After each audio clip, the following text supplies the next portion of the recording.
موجودہ حالات کے بارے میں، اس موجودہ دور میں ہمیں زندگی کیسے گزارنی ہے، اس مولانا صاحب نے کتنی قیمتی اور پیاری باتیں کہی۔ ان باتوں کو سن کر دل خوش ہو جاتا ہے۔ بہت قیمتی باتیں ہیں، 100% صحیح ہے۔ ویڈیو کو پورا دیکھیے، آپ کو بھی ان باتوں کو سن کر ایسا لگے گا کہ ہمیں اس موجودہ دور میں زندگی کیسے گزارنی ہے، کن حالتوں کو کیسے ہم قابو کریں، کن باتوں پر ہم عمل کریں اور کن باتوں سے ہم باز آئیں۔ ویڈیو کو پورا دیکھیے۔ نکل جائے دم تیرے قدموں کے نیچے، یہی دل کی حسرت، یہی آرزو ہے۔ نکل جائے دم تیرے قدموں کے نیچے، یہی دل کی حسرت، یہی آرزو ہے۔ تیری معراج کہ تو لوح قلم تک پہنچا، تیری معراج کہ تو لوح قلم تک پہنچا، میری معراج کہ میں تیرے قدموں تک پہنچا۔ ایسے عاشقان وقال النبی المحترم عليه ألف تحيات وسلام: لا يؤمن أحدكم حتى أكون أحب إليه من والده وولده والناس أجمعين، أو كما قال عليه الصلاة والسلام. ما أحسن ما قال قائل في اللغة الإنجليزية: The life is 10% how to make it and 90% how to get it. طواف شمع تو کرتا ہے مگر جو جان نہیں دیتا، طواف شمع تو کرتا ہے مگر جو جان نہیں دیتا، محبت کی زبان میں اسے پروانہ نہیں کہتے۔ آج ہمارا جمع ہونا کسی الیکشن کی وجہ سے یا کسی کے ریٹائر سیریمنی پر یا کسی کے میرج فنکشن یا کسی کی ویڈنگ اینیورسری یا انگیجمنٹ کے پروگرام کے لیے نہیں تھا۔ آج ہمارا جمع ہونا اللہ اور اس کے رسول کی نسبت پر ہے۔ شاعر کہتا ہے: ناز کرتے ہیں ملک ایسی زمین پر اسرار، ناز کرتے ہیں ملک ایسی زمین پر اسرار، جن پہ دو چار گھڑی ذکر خدا ہوتا ہے۔ آج رسول اللہ صلی اللہ علیہ وسلم کے ارشادات آپ کے سامنے پیش کیے گئے، اللہ جل جلالہ عم نوالہ کے فرمودات آپ کے سامنے پیش کیے گئے۔ اگر ہم نے ان سے کچھ حاصل کر لیا، کچھ سیکھ لیا اللہ اور اس کی رسول کی محبت میں، کہ یقیناً ہمارا یہاں بیٹھنا، یہاں پر سننا، یہاں پر اپنا وقت دینا، یہاں پر اپنا مال قربان کرنا، اپنی جان لگانا، رات کے اندھیروں میں بیٹھ کر جان لگانا، اگر واقعی اللہ اور اس کے رسول کی محبت کے لیے ہے تو یہ ہمارا بیٹھنا، یہاں پر رات کے وقت میں بیٹھنا کامیاب ہے۔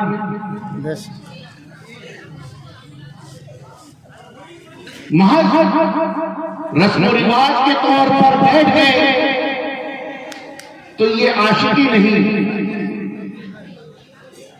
اللہ کے نبی صلی اللہ علیہ وسلم کو جتنے بھی صحابہ کرام ملے وہ آپ سے بے انتہا محبت کرتے تھے۔ غزوہ بدر کے موقع پر ایک صحابی رسول جنگ میں جہاد کرتے ہوئے جانکنی کے عالم پر پہنچ گئے۔ کسی نے انہیں دیکھا، پوچھا کیا حال ہے؟ فرمایا بس اب آخری وقت ہے۔ اس صحابی رسول نے پوچھا کہ آپ کی آخری کوئی خواہش ہے؟ اس نے کہا کہ رسول اللہ صلی اللہ علیہ وسلم کا دیدار چاہتا ہوں۔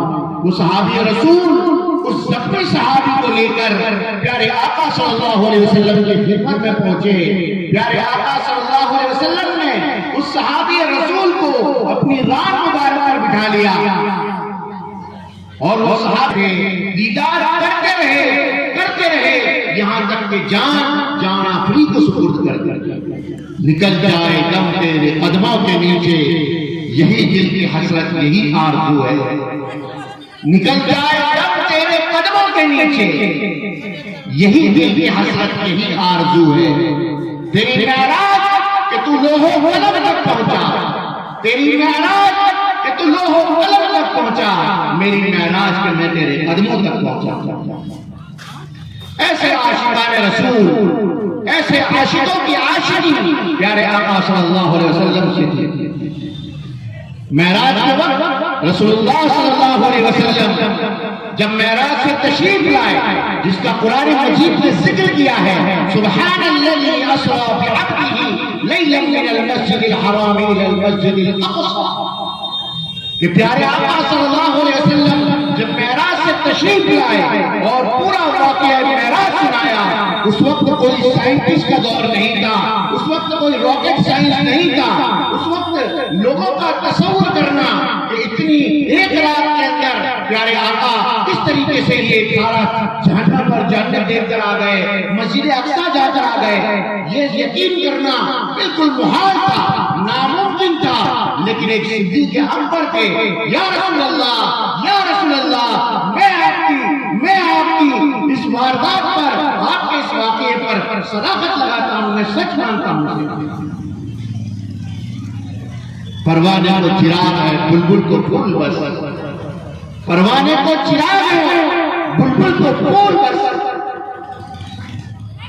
اللہ کے رسول کے لیے صدیق، خدا کا صدیق کے لیے خدا کا رسول بس۔ ایسے عاشق اللہ تبارک و تعالیٰ نے پیارے آقا صلی اللہ علیہ وسلم کو عنایت فرمائے، جو آپ کی ایک ایک ادا پر مر مٹنے کے لیے تیار، قرآن پاک کی چلتی پھرتی تفسیر تھے یہ صحابہ کرام۔ ویسے ہی قرآن مجید نے ان کے بارے میں اولئک هم الفائزون، اولئک هم الراشدون، اولئک هم المفلحون رضی اللہ عنہم ورضوا عنہ کا مزدہ ویسے ہی نہیں بنا دیا، ان کی صفات قرآن مجید نے بیان فرمائی، رجال لا تلہیہم تجارۃ ولا بیع عن ذکر اللہ۔ یہ تو ایسے افراد ہیں، یہ تو ایسے جماعت ہے، یہ ایسے مقدس جماعت ہے کہ انہیں اللہ کے ذکر سے کوئی بیع و شراء، کوئی کھیتی باڑی نہیں روکتی، کوئی دنیاوی مشغولی نہیں روکتی۔ قرآن مجید اعلان کرتا ہے انما نطعمکم لوجہ اللہ لا نرید منکم جزاء ولا شکورا، کہ اگر ہم تم پر اپنا پیسہ نچھاور کرتے ہیں، اپنی جان و مال قربان کرتے ہیں، اگر ہم تمہیں کھانا کھلاتے ہیں لوجہ اللہ، صرف اللہ کے لیے، لا نرید منکم جزاء ولا شکورا، ہم تم سے کوئی شکریہ نہیں چاہتے، تم سے کوئی بدلہ نہیں چاہتے۔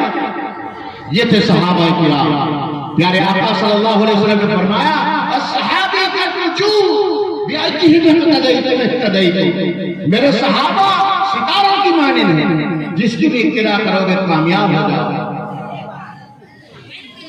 یہ تھے اللہ کے رسول کے عاشقوں کی عاشقی۔ آج ضرورت اس بات کی ہے کہ وہی عاشقی ہم اپنے اندر پیدا کریں۔ امام مالک رحمۃ اللہ علیہ فرماتے ہیں، امام مالک رحمۃ اللہ علیہ فرماتے ہیں، بڑی غور سے اور دھیان سے یہ بات سن لو، امام مالک رحمۃ اللہ علیہ فرماتے ہیں کہ پیارے آقا صلی اللہ علیہ وسلم کی سنت حضرت نوح علیہ السلام کی کشتی کی طرح، پیارے آقا صلی اللہ علیہ وسلم کی سنت حضرت نوح علیہ السلام کی کشتی کی طرح ہے، جو اس پر سوار ہو گیا بچ گیا، اور جو اس پر سوار نہیں ہوا وہ غرق ہو گیا۔ بے شک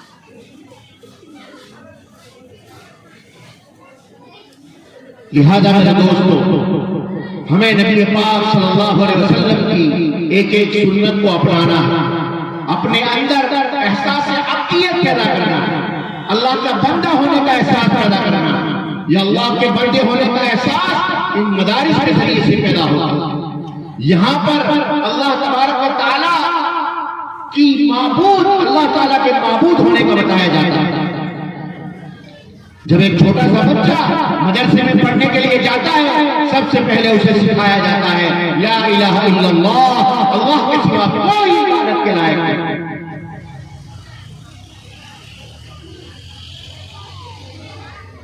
اس کے بعد اسی معبود کے طور و طریق سکھائے جاتے ہیں، وہ ایمانی روح اور وہ ایمانی طاقت اس کے اندر پیوست کی جاتی ہے،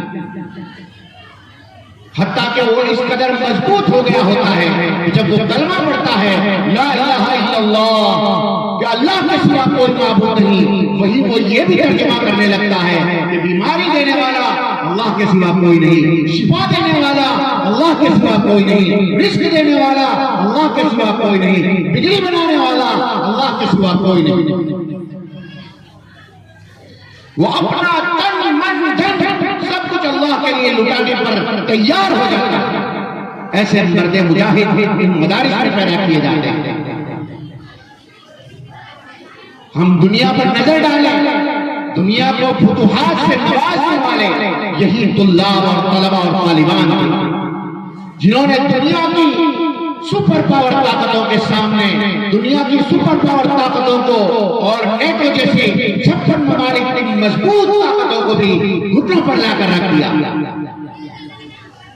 یاد کرو اس وقت کو جب جارج ڈبلیو بش نے کہا تھا کہ ہم اس دنیا کے اندر ہم اس طلبہ کو ہستی سے مٹا دیں گے، جو ہمارا ساتھ دے گا وہ ہمارا ساتھی کہلائے گا، جو ہمارا ساتھ نہیں دے گا وہ ہمارا دشمن کہلائے گا۔ جب یہ الفاظ اس نے کہے بہت سے مادی پرست مسلم ممالک بھی جارج ڈبلیو بش کے ساتھ ہو گئے تھے، لیکن اللہ تبارک و تعالیٰ ان طلبہ کے ساتھ تھا، ان چٹائیوں پر بیٹھ کر پڑھنے والے لوگوں کے ساتھ تھا۔ اللہ تبارک و تعالیٰ نے 20 سال کی کڑی جدوجہد کے بعد، 20 سال کی کڑی قربانیوں کے بعد فتح سے کامیاب اور کامران بنایا۔ طواف شمع تو کرتا ہے مگر جو جان نہیں دیتا، طواف شمع تو کرتا ہے مگر جو جان نہیں دیتا، محبت کی زبانوں سے پروانہ نہیں دیتے۔ اگر ہم محض نعرے لگا کے رہے لبیک یا رسول اللہ، لبیک یا رسول اللہ، تو اس سے کام نہیں چلنے والا۔ عمل والی زندگی میں آنا پڑے گا، اپنے آپ کو پیش کرنا پڑے گا۔ جب تک ہم پیش نہیں کریں گے اس دنیا کی محبت کو ہم اپنے اندر سے نہیں نکالیں گے، تب تک ہمارا کچھ نہیں ہو سکتا۔ وَأَمَّا مَنْ خَافَ مَقَامَ رَبِّهِ وَنَهَى النَّفْسَ عَنِ الْهَوَىٰ فَإِنَّ الْجَنَّةَ هِيَ الْمَأْوَىٰ۔ جو اپنے رب کے خوف سے کھڑا ہو گیا، اپنی خواہشات کو ترک کر دیا، جو آدمی اپنی خواہشوں کو چھوڑ دیتا ہے، اللہ تبارک و تعالیٰ کا وعدہ ہے فَإِنَّ الْجَنَّةَ هِيَ الْمَأْوَىٰ، تو جنت اس کا ٹھکانہ۔ آج ہم دیکھیں خواہشات ہماری کتنی بڑھ گئی۔ ایک دور تھا کہ لوگ بھوک مرے کی وجہ سے مرتے تھے، کھانے کے لیے اناج نہیں تھا، پینے کے لیے پانی نہیں تھا۔ آج الٹا معاملہ ہو گیا ہے، آج ہم کھا کر اور پی کر مرغوب غذائیں کھا کر اور لذیذ کھانے اور پکوان کھا کر بیمار پڑ رہے ہیں، اور ایسی ایسی بیماریاں مول لے رہے ہیں جس کا دنیا کے پاس کوئی علاج نہیں۔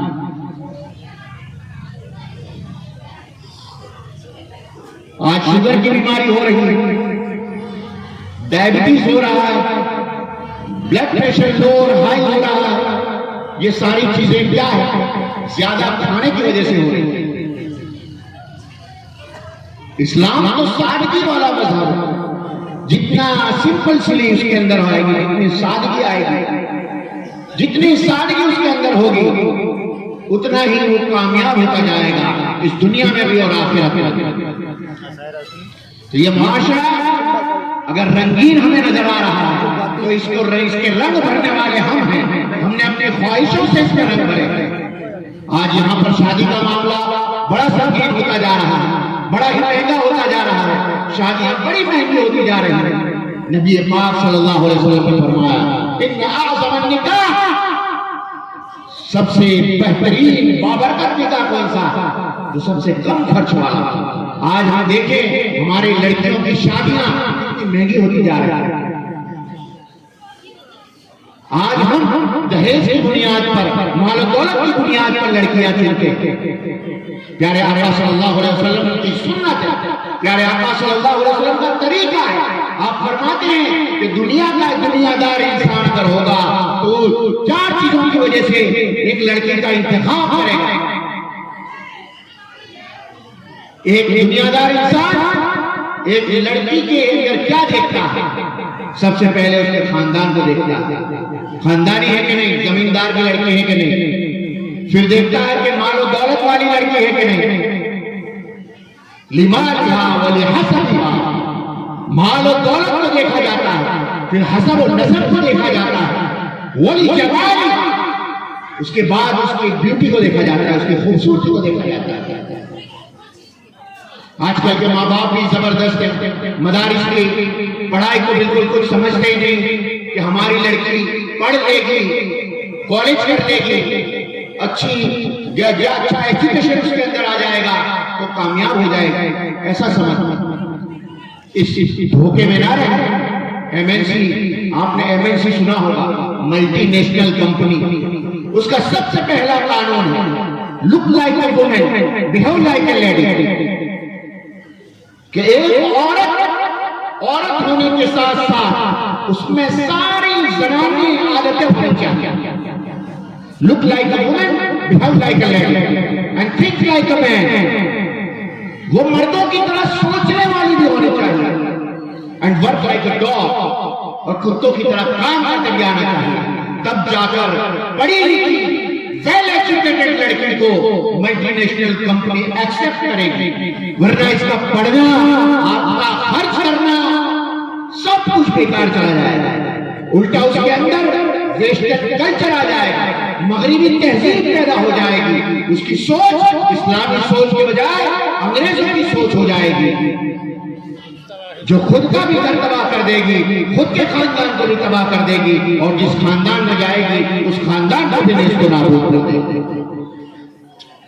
پیارے آقا صلی اللہ علیہ وسلم نے فرمایا کہ آدمی مال کی بنیاد پر، جمال حسب و نسب کی بنیاد پر، جمال کی بنیاد پر شادی کرتا ہے، اور ایک دیندار آدمی جو ہوتا ہے وہ عورت کے دین کو دیکھ کر شادی کرتا ہے۔ فاظفر بذات الدین، پیارے آقا صلی اللہ علیہ وسلم نے فرمایا کہ اگر تم سمجھدار مسلمان ہو اور واقعی نبی کی سنتوں پر عمل کرنے والے مسلمان ہو تو تمہارے لیے ضروری ہے کہ تم دیندار لڑکی کا انتخاب کرو، اور بغیر جہیز کے، بغیر کسی خرچ کے، بالکل آسانی کے ساتھ اور بالکل سستا نکاح سستے ہوتے ہیں۔ گجرات میں 5000 روپے میں لڑکی کی بدائی ہو جاتی ہے، یہاں پر بھی ہو سکتے ہیں۔ میری شادی میں میں نے جو کرتے پجامہ اور کپڑے کا جو خرچ کیا تھا وہ 5000 روپے ہی تھا۔ میں نے بہت ہی سمپل شادی کی ہے، اپنی سسرال سے کچھ نہیں لیا، میں یہی کی مٹی کا ہوں اور آپ کے سامنے اپنا ہی ڈیمو پیش کر رہا ہوں۔ بس ضرورت اس بات کی ہے کہ ہم سب اس چیز کو ایکسپٹ کریں، اپنائیں کہ ہم شادیاں آسان بنائیں گے، ڈیمانڈ نہیں کریں گے۔ آج دوپہر میں ایک لڑکی تقریر کر رہی تھی، وہ شعر پڑھ رہی تھی، عجب ماجرا ہے حضرات دیکھیے، داماد مانگتا ہے خیرات دیکھیے، یقیناً وہ خیرات ہی ہوتی۔ کیا میں نے بائک نہیں لی تو میں بغیر گاڑی گھوڑے کا ہرگز نہیں۔ میرے آسان نکاح کی برکت یہ ہے کہ میں جیسے ہی نکاح کر کے گجرات پہنچا، وہاں ایک آدمی نے مجھے بائک ہدیہ میں دے دی، اور جب سے شادی کی ہے تب سے کپڑے خریدنے کے لیے کسی ایمپوریم پر یا کسی کلوتھ سلیکشن پر نہیں گیا ہوں۔ شادی کو 14 برس ہو گئے، آج تک کپڑا خریدنے کے لیے نہیں گیا ہوں۔ ہمارے اسلام صاحب کو خود دیکھیے، وہی میرے کپڑے سلواتے ہیں۔ میں نے آج صبح ہی کہا کہ میں کپڑا کبھی خرید کر نہیں، لوگ ہدیہ میں اتنا دے جاتے ہیں۔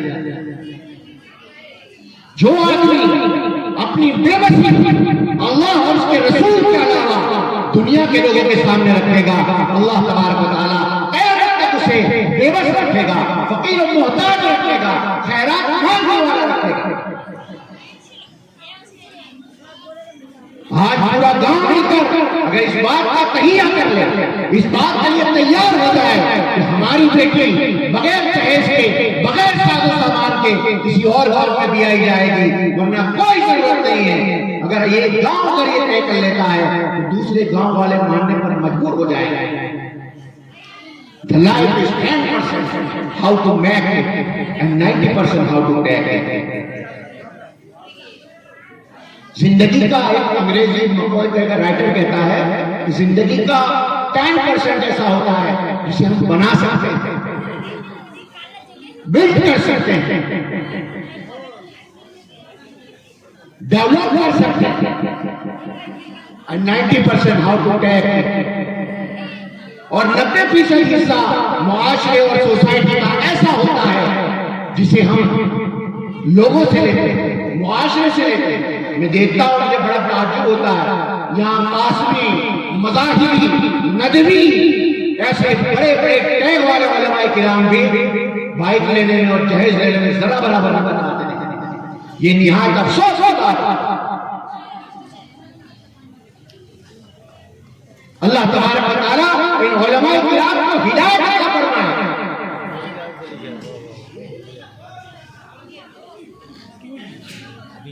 یہ لوگوں کے سامنے تو بڑے ڈنکے کی چوٹ پر کہتے ہیں عجب منظرہ ہے حضرات دیکھیے، داماد مانگتا ہے خیرات دیکھیے، اور اگر ان کی نجی زندگی میں دیکھا جائے تو یہ ساری خرابیاں اور خامیاں ان کے اندر موجود ہیں۔ آج ضرورت اس بات کی ہے کہ ہم مل کر، پورے گاؤں والے مل کر اس بات کا تہیہ کریں، ایسا کریں۔ آپ لوگ سوچیں گے ایک گاؤں کے کرنے سے کیا ہوگا؟ اللہ تبارک و تعالیٰ کی، اللہ اور اس کے رسول کے لیے کریں گے۔ اگر دنیا داری کو سائڈ میں رکھ کر اللہ اور اس کے رسول کے لیے اس چیز کو اپناتے ہیں، اللہ تعالیٰ ہمیں کامیاب کرے۔ دوسرے لوگ ہمیں مانیں گے، وَلَا تَهِنُوا وَلَا تَحْزَنُوا، تمہیں غمگین ہونے کی ضرورت نہیں، تمہیں تکلیف میں مبتلا ہونے کی ضرورت نہیں، تمہیں پریشان اور حیران ہونے کی ضرورت نہیں۔ انتم الاعلون، تمہاری ہی کامیابی ہوگی، تم ہی کامیاب ہوگے، تم ہی سرخرو بنو گے ان کنتم مومنین، اگر تم واقعی پیارے آقا صلی اللہ علیہ وسلم کی سنت پر عمل پیرا ہے۔ طواف شمع تو کرتا ہے مگر جو جان نہیں دیتا، طواف شمع تو کرتا ہے مگر جو جان نہیں دیتا، محبت کی زبانوں سے پروانہ نہیں کہتے۔ اگر ہم ایسے ہی اپنی عادتوں پر چلتے رہے، اپنی روایتوں پر چلتے رہے، اپنی رواجوں پر چلتے رہے، اور محبت رسول کا اور عشق رسول کا دم کرتے رہے، کل قیامت کے دن روز محشر میں پیارے آقا صلی اللہ علیہ وسلم کوثر پر کھڑے ہوں گے، حوض کوثر پر اپنے عاشقوں کی پیاس بجھا رہے ہوں گے۔ جب ہمارا نمبر آئے گا پیارے آقا کہیں گے سوکن سوکن، دور کرو اس وقت کو، دور کرو اس وقت کو۔ یہ صرف محض نام، زبان سے صرف میرا نام لیتا تھا، دل سے اسے مجھے کوئی محبت نہیں۔ اسی لیے میں نے امام مالک رحمۃ اللہ علیہ کا قول آپ کے سامنے پیش کیا کہ پیارے آقا صلی اللہ علیہ وسلم کی سنت حضرت نوح علیہ السلام کی کشتی ہے، جو اس کشتی پر سوار ہو گیا وہ بچ گیا، اور جو اس کشتی پر سوار نہیں ہوا وہ برباد۔ لہذا ضرورت اس بات کی کہ ہم اپنائیں، دین کو اپنائیں۔ علامہ علی ندوی رحمۃ اللہ علیہ فرمایا کرتے تھے کہ مسلمان، ہندوستان کے مسلمان، انہوں نے اسلام کو قبول کیا، اسلامی تہذیب کو قبول نہیں کیا۔ آج ضرورت اس بات کی ہے کہ اسلامی تہذیب کو اپنائیں۔ اسلامی تہذیب کیا ہے؟ اسلام کے مطابق شادی کرنا ہے، آسان نکاح بنانا ہے، وراثت تقسیم کرنی۔ اگر ہم میں یہ چیز نہیں ہے تو ہم بیکار ہیں۔ ہم یہ سوچتے ہیں کہ عاشق رسول ہے، محض خیال است و محال است و جنون۔ لہذا میرے دوستو، ہم اپنے اندر بھی سنتیں زندہ کریں، اپنے اندر بھی احساس عقیدت پیدا کریں، اپنے بچوں کے اندر بھی، اپنی عورتوں کے اندر بھی احساس عقیدت پیدا کریں۔ اللہ تعالیٰ آپ کے سننے سے زیادہ عمل کی توفیق نصیب فرمائے۔ وآخر دعوانا الحمد للہ رب العالمین۔